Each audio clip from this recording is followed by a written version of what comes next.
What's up guys? Today I'm going to share with you a little trick that I figured out recently that really helps me out with the water changes here on my big tank. It also really helps me out on the Avatar tank over here. I'll talk about why in just a second, but before we get started, I gotta tell you guys, if you don't have a Python water change system, you absolutely need one. You need to have an aquarium first, but even if you have just one tank, the Python system is awesome. It makes changing water that much easier. You can hook it up to a sink and use that to start the siphon and drain the water out directly into your sink. You don't have to put your mouth on the end of anything, and that's nice for a lot of people. So if you don't have a Python or you don't even know what I'm talking about, you're gonna see it later in this video, but there will be a link for it on Amazon. If you guys wanna go through the link and pick one up, it helps support me and I appreciate it a lot. But let's go ahead and let's talk about this thing that I have right here and why it's helped me out a lot with my water changes. So when I change the water here on my big tank, as well as the Avatar tank over on the other side of the room, I have to do what I refer to as a drain fill method. And that means I'm basically filling the tank and I'm draining it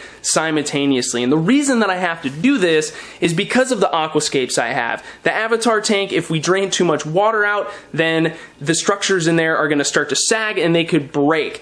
In this tank, we did an update recently where I talked about how the trees kind of came loose. So if we drain this tank down, even maybe a quarter of the way, a lot of my trees are gonna just totally fall out of place. So because of the aquascapes that I have in those two tanks, I pretty much have to do a simultaneous drain fill. I can think of maybe a couple of the reasons why you would want to do a simultaneous drain fill, but it's definitely not something that everybody has to do. So when you're doing the drain fill, you're trying to keep the water level at the same point. So you're trying to match your siphon speed with your water input speed. In this case, because I don't have any fish in here, I just use the hose. I'm not really concerned about the plants going through any kind of shock with like a 10 or even a 15-degree temperature change. It's not that big of a deal for me right now. But when you keep the water level at the same point, you can't even estimate the amount of water that you're changing. When you're just doing a normal drain, you can say, okay, halfway, it's a 160-gallon tank divided by maybe 2 here, as close as possible. We're looking at about an 80-gallon water change. But when the water level is staying exactly the same or close enough to it,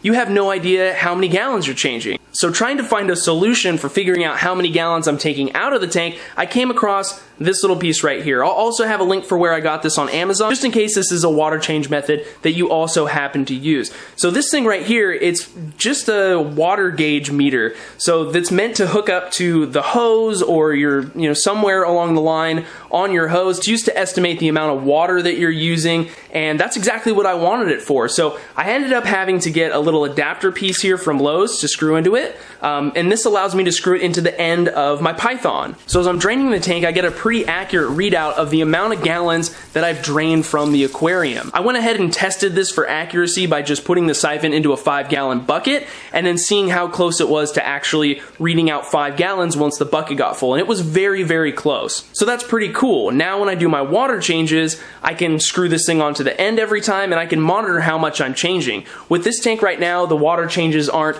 down to a complete science. Like, I don't always do a 50% water change. What I typically do is around a 35-gallon water change, and that's because my water reservoir that I have over on the other side of the room with my room temperature water that's already dechlorinated and ready to go holds about 35 gallons. That was something that I also didn't know until I checked with this. It's a 44-gallon garbage can, and I assumed that when I got it up to a point where that's where I like to keep the water level, I assumed that was close to 40 gallons. We were actually 5 gallons off. And that just goes to show you that estimations are oftentimes incorrect, and so if you can have the ability to know precisely or as close to precisely as possible what you're doing, it's always gonna help you out in this hobby, no matter what it is. And then I got to thinking, well, what if I don't wanna always have to plug this in when I'm doing my water changes? Maybe I'll, misplace this thing, and then what do I do? So what I did was I timed the amount of time that it takes to drain roughly 35 gallons from this tank. And it turns out, based on the thickness of the tubing from the Python paired with the height change from my tank to where it ends up draining in the backyard,